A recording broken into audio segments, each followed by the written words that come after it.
সবাই তো চাই যে আমরা জান্নাতে যাব, সবাই চাই আমরা জান্নাতে যাব। যে বিএনপি, যে আওয়ামী লীগ, যে জামাত, যে চরমনাই, যে হেফাজত, যে তাবলিগ, সবাই চাই আমি জান্নাতে যাব।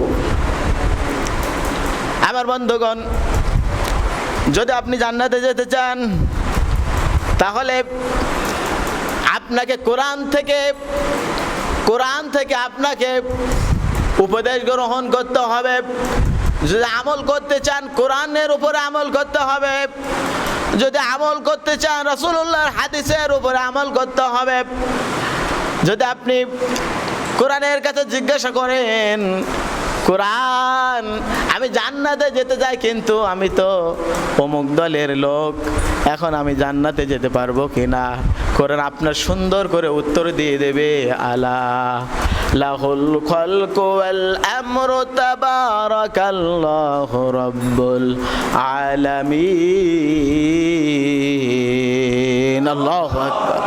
বন্ধুগণ, আমার কথা না, আমার ব্যক্তিগত কথা আপনারা কেউ শুনবেন না, বিশ্বাস করবেন না, এটা কোরআনের কথা।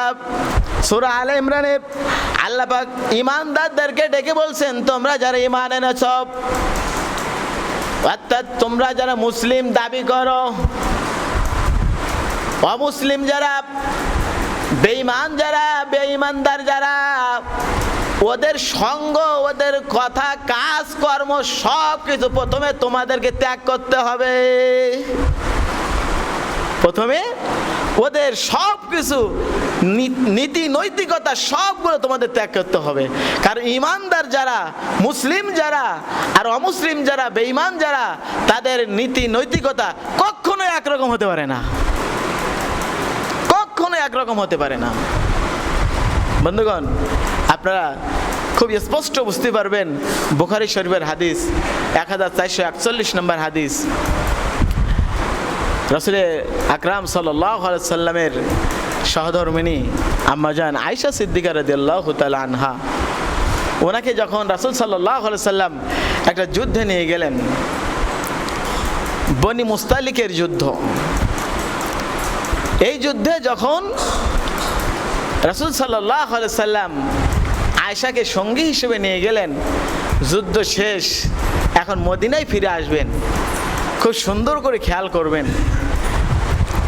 কারণ আমরা যারা জান্নাতে যাওয়ার আশা করি, আমাদেরকে অভিন্ন এক হতে হবে।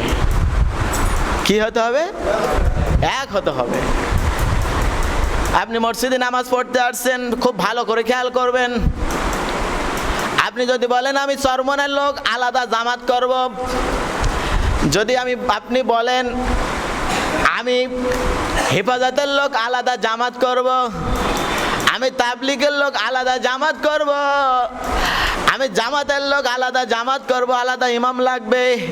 আমি আওয়ামী লীগের আলাদা জামাত করব, আলাদা ইমাম লাগবে। বিএনপির আমি আলাদা জামাত করব, আলাদা ইমাম লাগবে। মসজিদের ভিতরে আপনার এই আইন কেউ গ্রহণ করবে নাকি? মসজিদের মধ্যে আপনার এই আইন কেউ কি গ্রহণ করবে? কেউ করবে না। বরং একথা আপনি বললে আপনি আর এখানে থাকতে পারবেন না, আপনাকে গলা ধাক্কা দিয়ে মসজিদ থেকে বের করে দেওয়া হবে। কথা বলেন ঠিক কিনা? আল্লাহ পাক এখানে আপনাদেরকে দেখেন কত সুন্দর করে একটা ছোট্ট শিক্ষা দিচ্ছেন। আল্লাহ রাব্বুল আলামিন বলেন, তোমরা যখন ইয়াকা না'বুদু ওয়া ইয়াকা নাস্তাঈন, যখন তোমরা বলো আল্লাহর গোলামি করব, আল্লাহর কাছে সাহায্য চাইব, আল্লাহ আমার রব, তিনি করেন সব, তার হুকুম ছাড়া আমি একটু এদিক ওদিক করব না, তার কাছে ছাড়া আমি সাহায্য চাইব না, তার দরবার ছাড়া, তার সামনে ছাড়া মাথা নত করব না, আমার হাত আল্লাহর সামনে ছাড়া আর কারো কাছে আমি পাতব না। আপনি যখন মসজিদের কথা বলেন, মসজিদের ভিতরে আপনি তখন অভিন্ন এক হয়ে গেলেন। অর্থাৎ নামাজ একটা আল্লাহর বিধান, এই বিধান আদায় করার জন্য, কায়েম করার জন্য আপনি এক হয়ে গেলেন। যেই যেই দলের হন, যেই যেই মতের হন, আদর্শের হন, সব বাদ, আল্লাহর ঘরে একমাত্র আমরা সবাই আল্লাহর গোলাম। এখানে সবাই এক অভিন্ন আছেন? আচ্ছা, নামাজ এটা আল্লাহর হুকুম। এই হুকুমকে পালন করার জন্য যদি আমরা সবাই এক হতে পারি, তাহলে আল্লাহর হুকুম কোরআনের বিধান দিয়ে আমাদের সমাজ পরিচালিত হবে, রাষ্ট্র পরিচালিত হবে। এই ক্ষেত্রে আমরা সেই জায়গায় যদি এক না হতে পারি, তাহলে আমরা এইখানে একরকম, বাইরে আরেক রকম, জান্নাতের আশা করা কি যাবে? ছোট্ট জিনিস, খুবই স্বাভাবিক জিনিস আমরা বুঝি না। আল্লাহ পাক বলেন, ইয়া আইয়ুহাল্লাযীনা আমানু ইন তুতিউল্লাযীনা কাফারু, তোমরা মুখে ঈমানদারের দাবি করবে, আর তুতিউল্লাযীনা কাফারু, যারা অমুসলিম, বেঈমান, কাফের, বেদিন, ওদের অনুসরণ করবে। এটা কখনো হবে না, এটা কখনো গ্রহণযোগ্য হবে না।